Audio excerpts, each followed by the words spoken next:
All right, guys. So today's guest is my friend Tu Lam. He is a 23-year Special Operations combat veteran. He is also the owner of Ronin Tactics. We kind of lost touch there for a while too. We circled back earlier in December, and reached out, said, "Hey, man, let's get you on the show because be a great conversation." So, Tu, welcome to the show, buddy. Great having you on. Arigato. Thank you for having me. Yeah. Really appreciate you taking your time to be on the show, and thank you for your service, pal. Really appreciate you being here today. Really appreciate it. Thank you.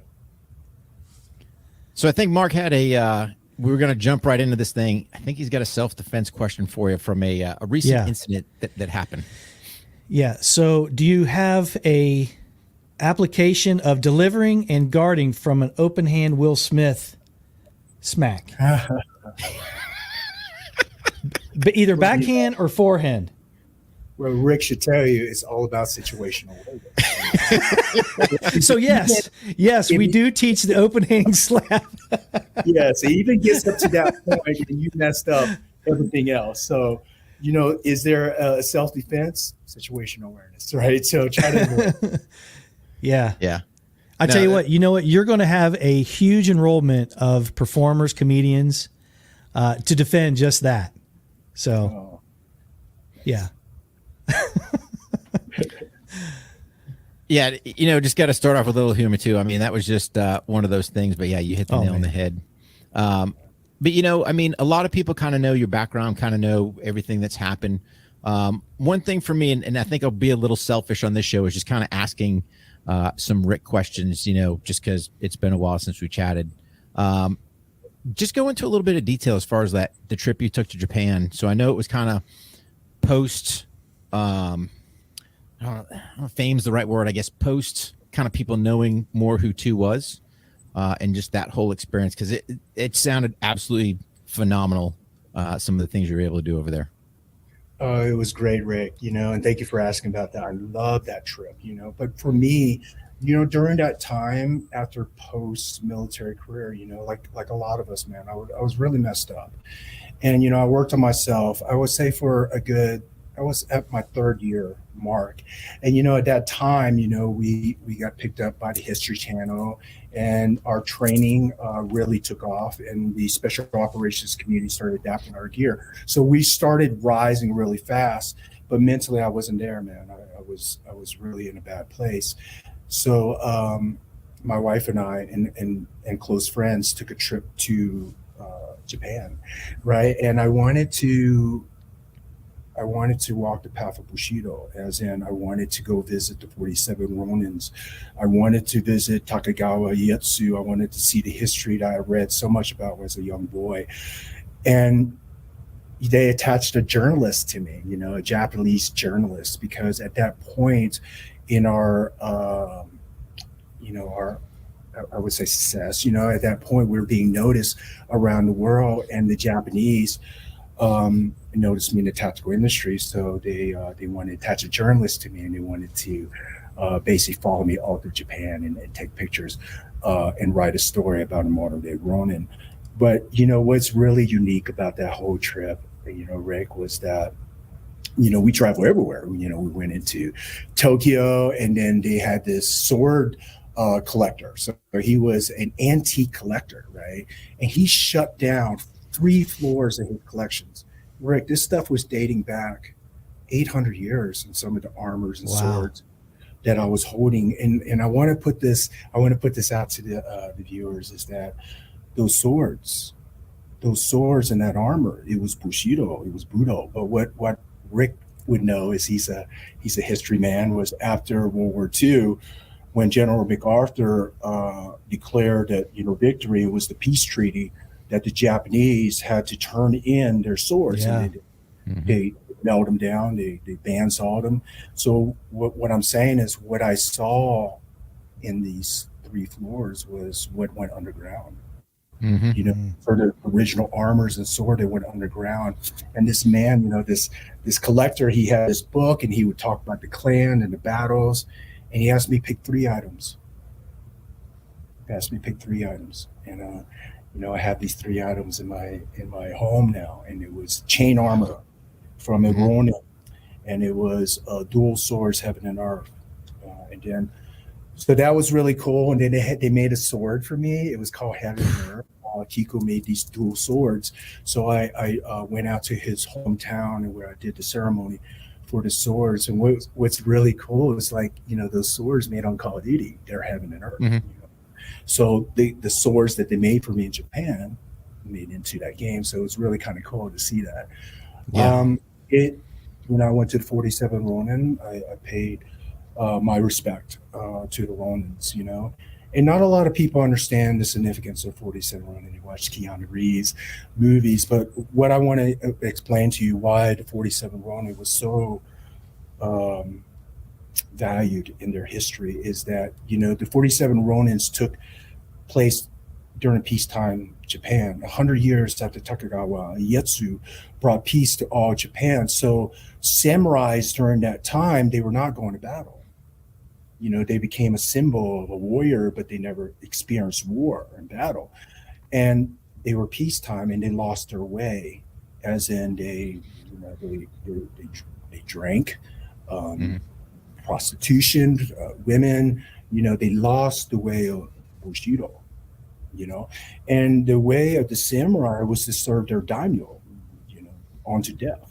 So the 47 samurai, when they had their honor taken away from them because their daimyo drew his sword at a council, these 47 Ronins went underground and they went into hiding and they did unconventional warfare. They gathered reconnaissance. They built ladders to scale walls. They knew the timing and the distance of the towers and how to scale down their armor. So basically, for this year, they planned a direct assault. And they killed Aku and split his head open and basically walked down Tokyo, and then where their daimyo rest, they washed his head and combed his hair and placed, Aku's head into the tomb of their daimyo. And then they surrendered themselves to the shogun, which then they were given back their honor to submit Sabaki in the courtyard. But what that meant to me was so much was that nobody can take your honor. They do. Yeah. Nobody could take your honor. And I tell you, after the war, it was hard for me. It was very hard. So I looked at the world. I felt defeated. And the travel to Japan remind me of what a warrior is. It's a long life journey. And war and peace, you can't have peace without war.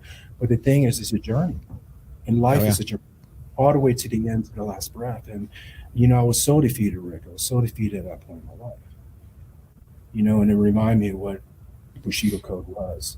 And it culminated when we flew out to Kumamoto, Japan, where I went and visited Miyamoto Musashi, where the Book of Five Rings was written in this Buddhist cave in 1645. And, after the war, when I lost my way, my spirit, I can't say anything else, but the spirit guided me down to this certain place in my house, and I opened up the Book of Five Rings. It reminded me, when I read the passage from Miyamoto, it reminded me of the energy that, so where I was really lost, where I was looking for the answers everybody else, or I was looking for answers for my wife. I was really in a bad place. And when I opened the Book of Five Rings, and Miyamoto reminded me that all your love, all your compassion, everything exists. Everything exists within you. Look nowhere else. And, at that point, I looked everywhere else, and I realized that, I was the answer. So it reminded me of the warrior's path, even though we're defeated. So to put it into context, when you say that you found what you were looking for in that book and that you had lost your way, and you said that you had looked for other places, were those other ways to self-medicate? Were those like the traditional problems that some folks have, depression, alcoholism, and things like that? Yes. That's exactly what it was. It was, in special operations, you are, look, You're the problem solver. And I could honestly tell you at a certain point in my life, I forward deployed in a very secret status, working for some very lethal people. And you are the problem solver. You're going to get these boys in or you're not. You're going to find fix or you're not. And it's very adaptive in these environments. So you're living in this chaos. Look, we fought the hard years of war. Rick and I, this was our generation. And I tell you, certain units are not made to run that hard for that long. Yeah. And we did. And it, and I've been hurt, and they gave us painkiller because look, man, you are the national asset. They don't give a fuck. They're going to put you on the ground, and whatever you need, they're going to give you whatever you need. And at a certain point, I was looking for painkillers. Mm-hmm. It numbed me.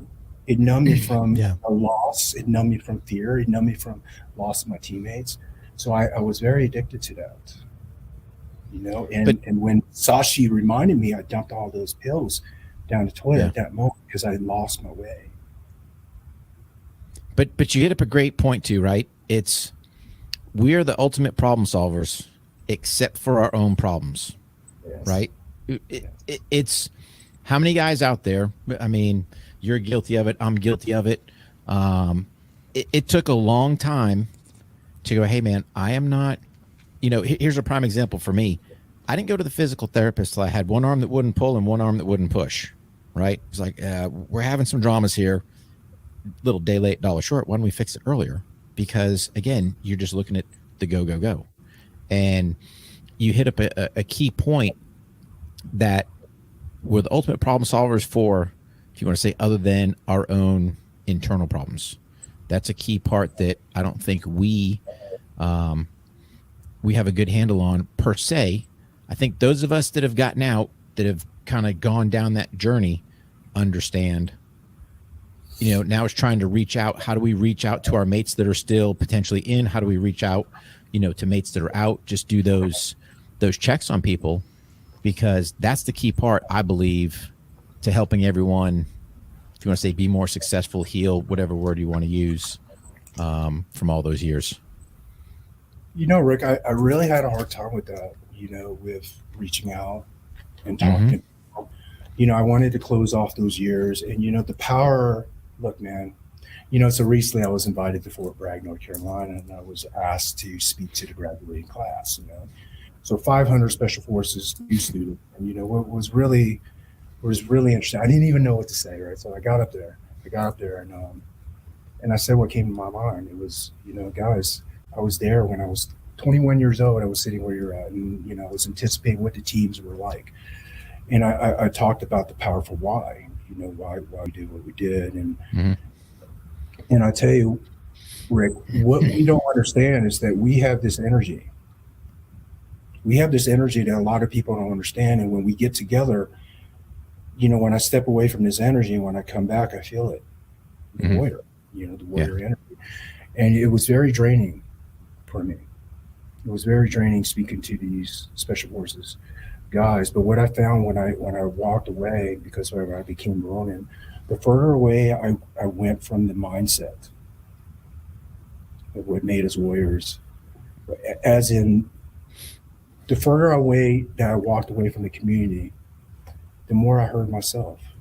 The more I heard my own voice. Yeah.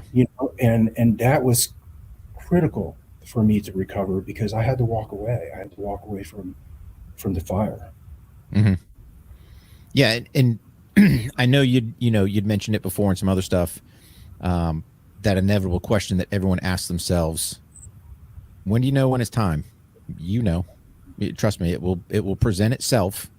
I remember telling myself as a young man, you're gonna have to sit there and take my fingernails out of the walls because you're not dragging me out of here. And you get to a point where it's like, yeah, it's time. So I think that's a key point, for viewers, listeners out there. If you're serving, regardless whether you're military, law enforcement, when that inevitable question comes up, how do I know when it's my time? You'll know. pop itself out, and to me, it's kind of closing that one chapter, getting ready to write in the new. And you gotta, every day is a clean page, and that's what people need to understand. You're writing your own book, and I would highly recommend, you've said it, I've done it, reach out, first and foremost, when you do that separation, you've got to, reach out prior to make those connections, because when you don't, when you're sitting there with, yourself and your thoughts and your brokenness and everything else that's going on, your brain's like scrambled eggs there, body's all broke, man, it's a rough place to be. And unfortunately, pills are usually the go-to, because you're being pushed that anyway, and you just get down a bad path. So, yeah, I think that's the key, buddy. Yeah. It's interesting to me that, would you say that your darkest time was when you were enjoying some relatively decent success after the fact of being out of the military? That's a little surprising to me, because most people find that dark space, closely after separation from the uniformed services, and then they're trying to find their way on what they're going to be passionate about. So did you actually have your business and enjoyed some success, and then you had your real struggles? No, I had my struggles, and I built my business with depression, with the struggles. I built it. I became a celebrity with the depression. Okay. With the struggles. Okay. I just could not find joy in the success, in the wealth. I couldn't find joy in any of it.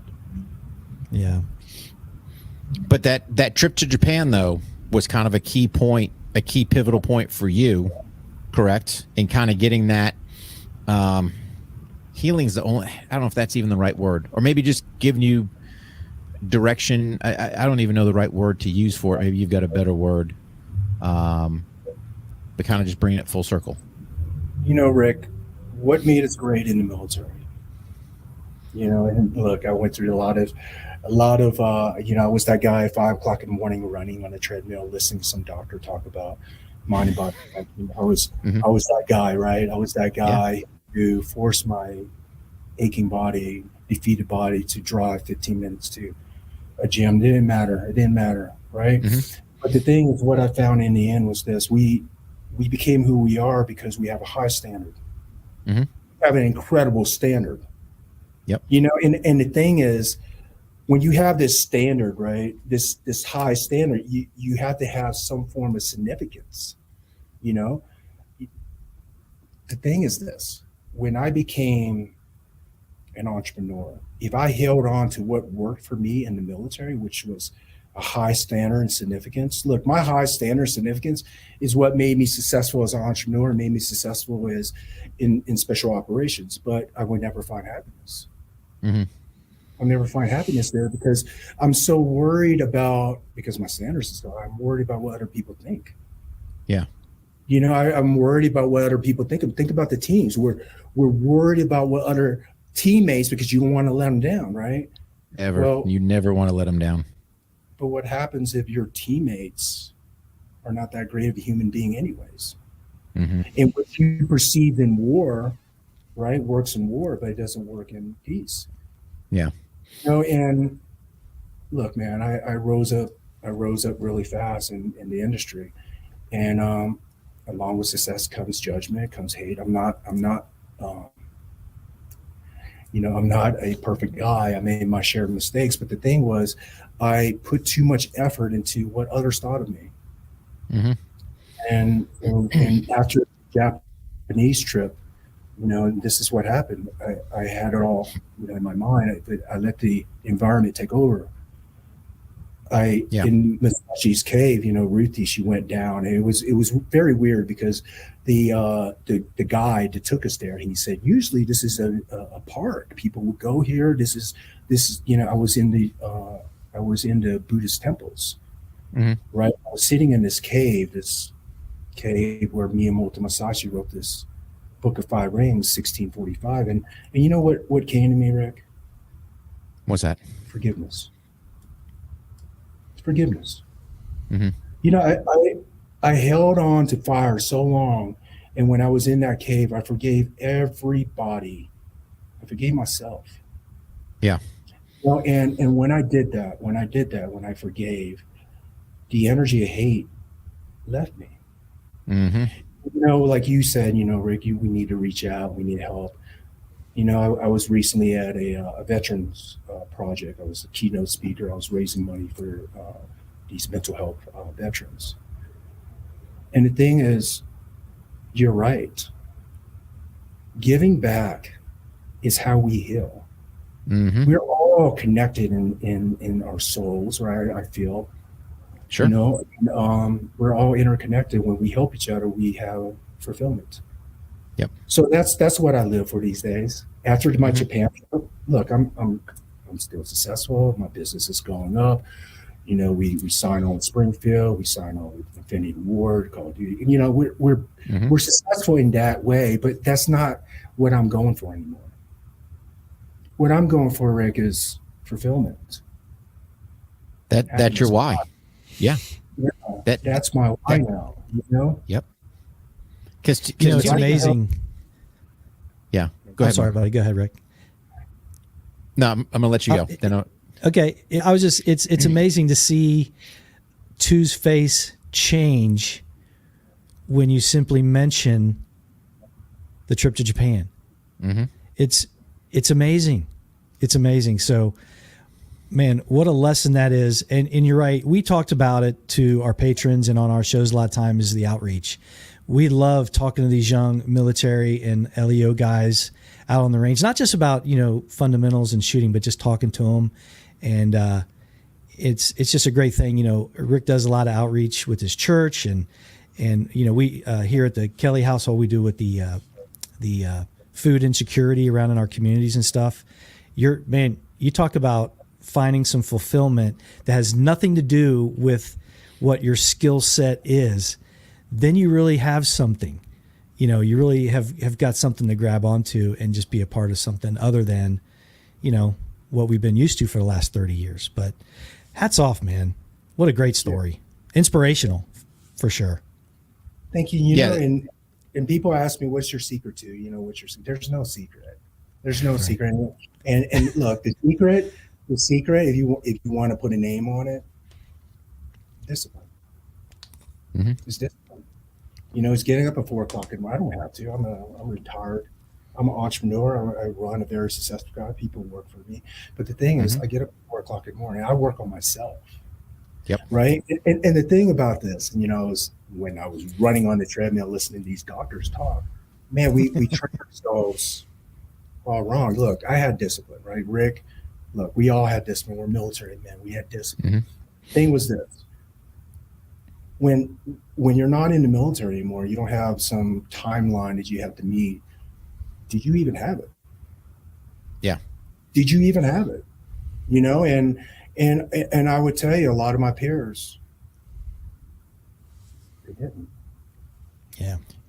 And that's the key, but you're hitting a key point too. And you know, this is the part, right? We don't take care of us. Yes, we take care of us physically. We do not do a good job taking care of us mentally, right? Hey, how fast can I run? How quick can I shoot? Let me do all this stuff. Exactly. But how, you know, you hit a key point. You're up at 4 and kind of, you know, giving people your ritual. I'm not going to steal your thunder, but, you know, there's meditation going on in there, right? There's self-healing going on in there. And I'll let you expound on that. But that's the part that people invest in yourself. If you're going to invest in anything, invest in number one to start. Pay yourself. And I'll let you, and not to steal your thunder on kind of how you start your day with that, but. Yes, but I'll let you know my morning routine. It ties back into Tibetan monks.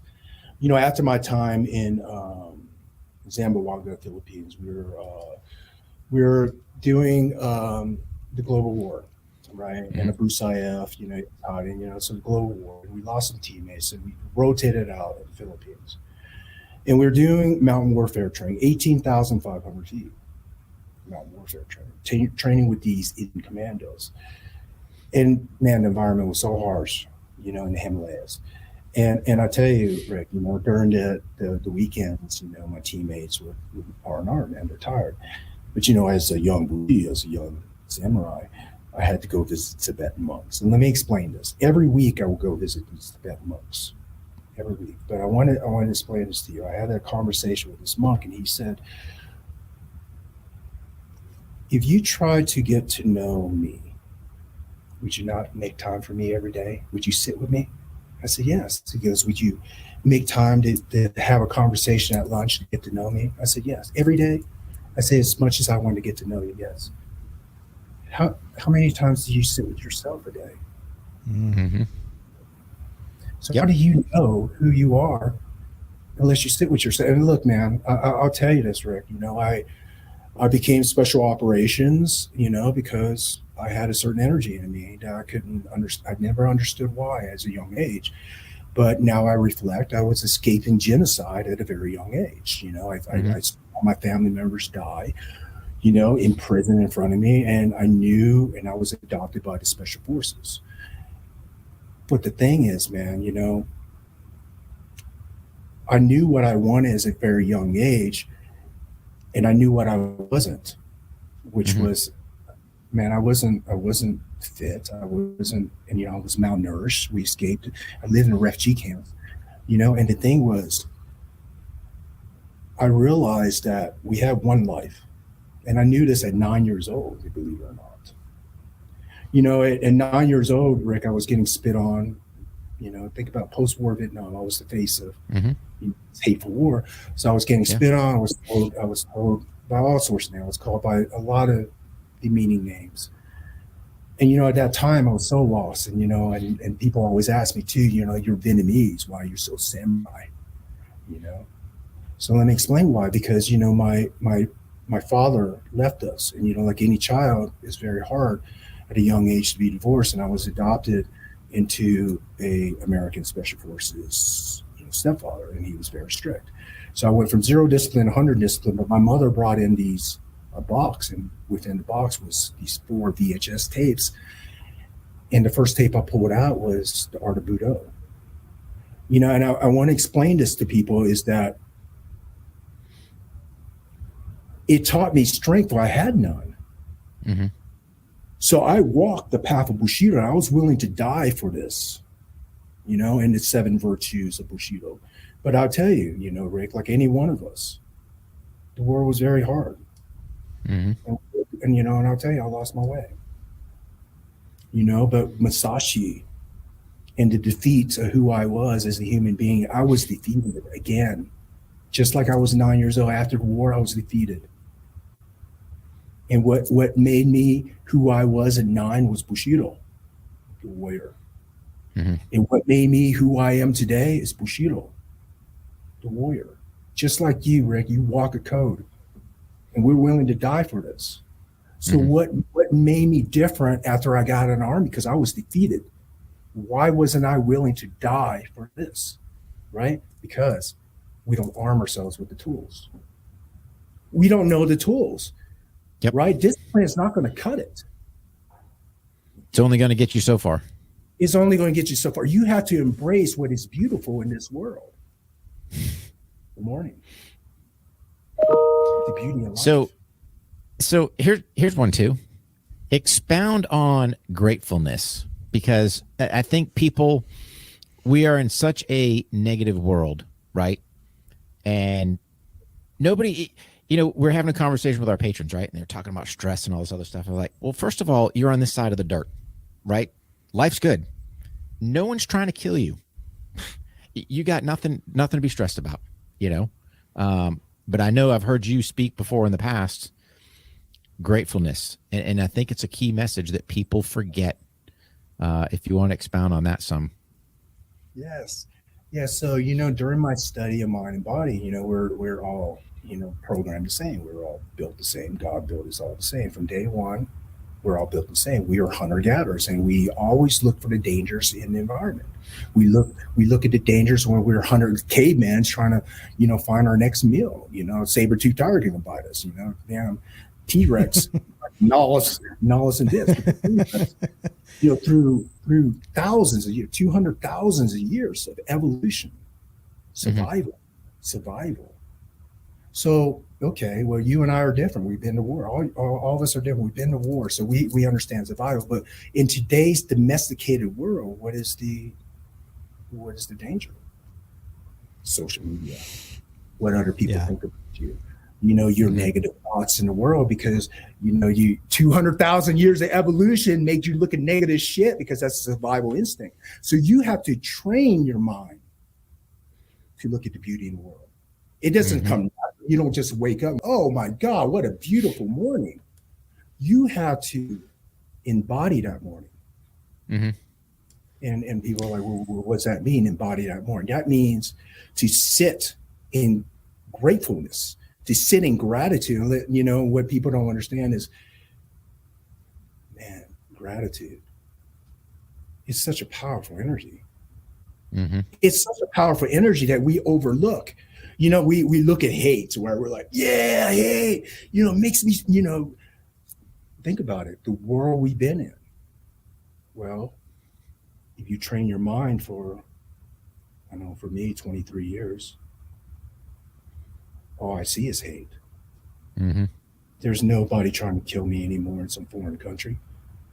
So now I sit with myself in hate. So what I did was I understood that, and I started meditation. So meditation, right? People don't understand. Meditation are like, you just sit there and you just kind of breathe and then no, right? You there's a practice. There's a practice to meditation, right? Meditation is being able to slow down your analytical mind. You have your conscious mind, you have your analytical mind, you have your subconscious. 95% of your brain is subconscious. 95% of your brain is pre-programmed conditions. If you believe in neuroscience, right? Pre-programmed conditions, emotions, right? What you thought about yesterday, you're going to think about today. So neuroscience. How do you break it? You break it by slowing down the analytical mind. And you slow down the analytical mind through breathing techniques. Who taught you how to breathe, Rick? Right? Who taught you how to breathe? We're like, oh, well, what's breathing? Well, who taught you how to breathe? Because if you really understand breathing, right, then you understand that on the exhale, if you breathe from your abdominal, that you will feel stress and tension. Feel it. So let's just say if, Rick, let's say somebody pissed you off, you're an entrepreneur, somebody pissed you off. And, in the past, we carry that, right? We carry that. Well, I'll tell you what, when I have a bad business deal now, I sit in my office and I slow down my analytical mind. It takes me 2 minutes. And that emotion is gone. Yeah. I'm not talking about trauma. Trauma is I handle trauma different, right? I'm still working on my trauma. But now I understand how to control and regulate how I feel and what I take in during the day. And if you really monitor your thoughts throughout the day, then you realize that your emotions are a lot more sensitive than fucking physical pain. Really, if you really dial in and pay attention to it, and for me, I had to, because I was hurting after the war, so I really had to come up with a strategy that was going to work. Let me ask you this too: do you think the lack of struggle that some of these younger folks have has led to the not being able to see how good they have it? It's like if you've never really had something that was bad, you're not getting spit on, you're not a cop going to domestic calls, you're not rescuing kids from in famished conditions and seeing how bad people have it, or going to another country like we have to see tyranny. If you've never seen those things, or you are in a position of comfort for almost your entire life, and now you're a young adult, is that why it's difficult for these young folks to see how they should be grateful for the way we are living? Bruce Lee once said, do not pray for an easy life. Pray for the strength to endure one. So the thing is, you need to look, okay, so people mislive because they don't take their life serious. They move on from one day to the next feeding off of one motion to the next. But let me tell you something. Yeah. You know, as soldiers, we understand what it means to live your last day, right? Because we don't know we're going to make it through this day. So we embody that day. So the thing is this, without struggle, how would you ever be that? Without fear, how can you ever be brave? Without being, unless you starve, how would you know what it feels to be full, right? So the thing is, yeah, you have to face the struggle. In life, look, I've been 27 countries and I've been around the world, right? And I live with the tribes, I ran with the people. And what I realize is this. In this modern world, in this Western world that we live in today, we mislive. We look at our happiness as external. If I get that promotion, if I get this job, if this person likes me, always looking at the externals to influence how we feel inside.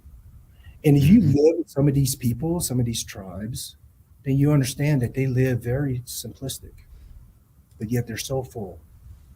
They're so happy. Right? And it's amazing that people are looking for those million followers too, to get those. They don't even have to go outside to feel the stress of not, looking for that high or whatever. It's weird. They don't even have to walk. That's not even difficult for them now. They can try to find that high and that fulfillment in their phone. It's amazing. Yeah, it's toxic. So my morning routine is, I go into the meditation. So I wake up at 4:00 in the morning. It takes me 30 minutes to take a shower. My last minute in the shower is a cold fucking shower, right? So you have to go into breathing. What it does is it resets your system right in the morning, and basically all the cold water that hits your body, where the blood has to rush into those areas to try to keep those extremities. So you feel yourself waking up, right? So you wake up in the morning, right? And then I go straight into, outside, because look, guys, I want to connect with God. Right. So I sit outside, even when it's a blizzard. I have like this Eskimo ski outside, right, in my Japanese garden, and I snot freezing to my face, but I go into my breathing sequence. And what's that do? It slows down my analytical mind. So if I slow down my analytical mind and I inject what is great in this world, which to me is God, the day is gratitude. If I inject these positive thoughts into my subconscious every single day, am I not in time reprogramming my mind, preparing myself, programming my path? Right. So I do that. I do that every day. But I want to share this with you. In the Tibetan practice, the monks go into an hour of death. It's called the hour of death in meditation, where a monk will breathe and then he'll go into, samurais did it, Spartans did it. The thing is that you go into this death. So basically I think about, this is my last day. If this was my last day, how would I live? If this is my last day, would the morning not be more beautiful? This is my last day. Would I be so concerned about what other people think about me? Would I log online and really give a shit about comments on my last day on this world? So this hour of death, I don't reflect on it for an hour. I don't have that much time, but I do. And I do. I reflect on it for a good 15 minutes. Yeah. And usually in this hour of death that I reflect, the sun comes out. I time it right. And when the sun comes up, that's when I thank God for this beautiful day and this opportunity to be my best self for this day. And I live for this day, and I don't worry about anything else. Yeah. Yeah. 2, are you a big journaler? Yes. What's kind of your journaling process comprise of? Like, are you a throughout the day journaler, or are you an end of the day journaler, or what's kind of your?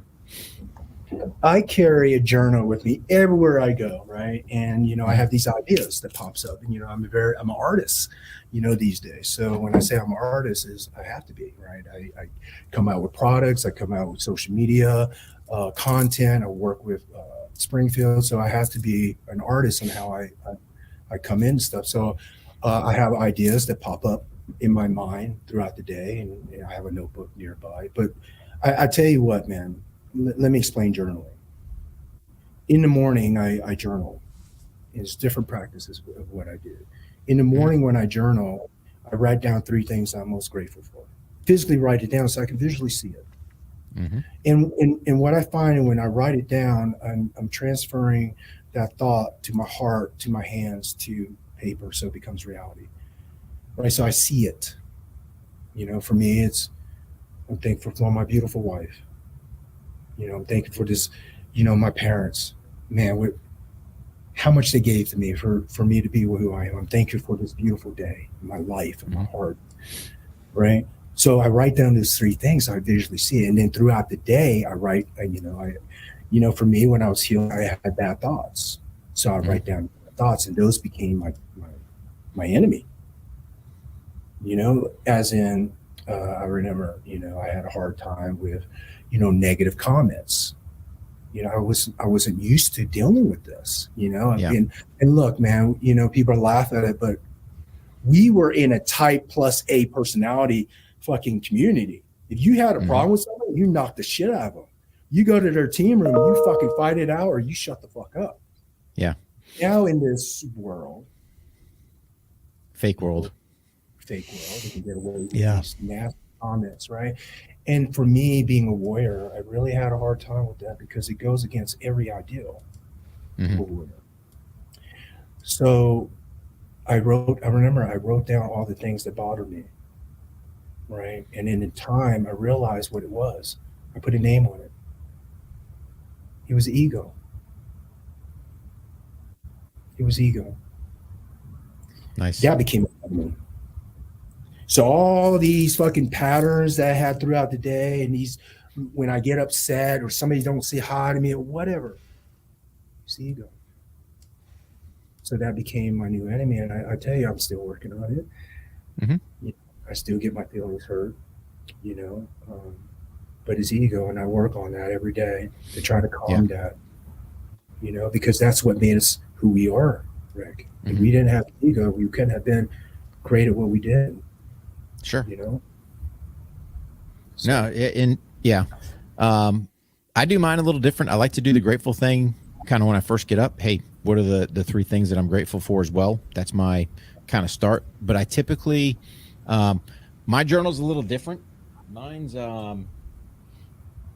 comprised, it's 3 separate notebooks broken up in here, so for different stuff, right? So obviously my journal stuff's in the back. If I got something more, Hogg Tactical, it pops in there. My workout stuff. Oh, I've got On the Range podcast, flip it over. Some dry fire, live fire range sessions, so it's a one-stop shop. But the cool thing with this was it was actually, so Cry Freedom's ministry helps people that are humanly trafficked. So this was made by someone who was rescued out of human trafficking. So it goes right back to the roots, the oppressor libere, to free the oppressed. But so touching that leather, knowing that, hey, somebody who was oppressed isn't, there's kind of that whole connection, but it's just kind of that reflect on the day, ups, downs, goods, bads, and then ultimately, what are you looking to do? And the one thing that I like to do, each one of those on the cover, my goals are on there.